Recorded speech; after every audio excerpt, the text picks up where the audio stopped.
दोस्तों, आज की ये कहानी एक ऐसे भाई की है जो ये कहते हैं कि मैं ज़िंदगी से तंग आ चुका हूँ और अब मेरा जीने का मन नहीं कर रहा है और मैं आत्महत्या करने जा रहा हूँ। और ये बताते हैं कि जब यह छोटे थे यानी 12-13 वर्ष के थे, तभी से ये वीरनाश करते आ रहे हैं, जिसके कारण इनके शरीर में कमजोरी, चिड़चिड़ापन और बहुत सारी दिक्कतें आ रही हैं। तो आइए इसको एक कहानी द्वारा समझते हैं।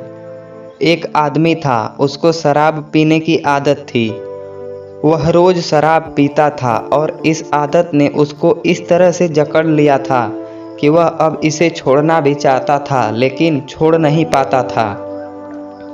फिर उसे पता चला कि उसके गांव के पास वाले जंगल में एक बाबा रहते हैं, जिनके पास हर समस्या का समाधान है।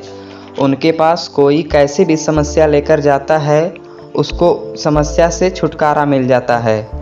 तो वह उस बाबा के पास जाता है और उन्हें अपनी समस्या बताता है। तो बाबा कुछ देर तक सोचने के बाद बोले कि जाओ, कल आना।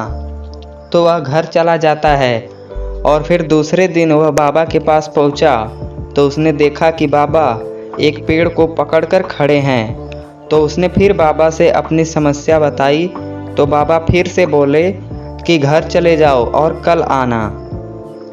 फिर वह घर चला आया और जब अगले दिन गया तो देखा कि बाबा फिर उसी पेड़ को पकड़कर खड़े हैं। तो उसने बाबा से अपनी समस्या बताई। तो उन्होंने कहा कि जाओ, कल आना, क्योंकि आज मुझे इस पेड़ ने पकड़ लिया है।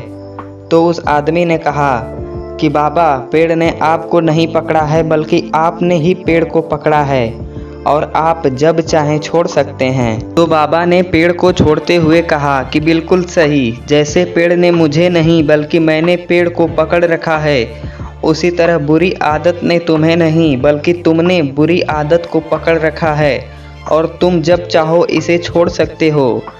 तो भाई, इसी तरह आपकी भी कोई भी बुरी आदत हो, चाहे वह वीरनाश हो या और भी कोई बुरी आदत हो, आप जब चाहें उसे छोड़ सकते हैं।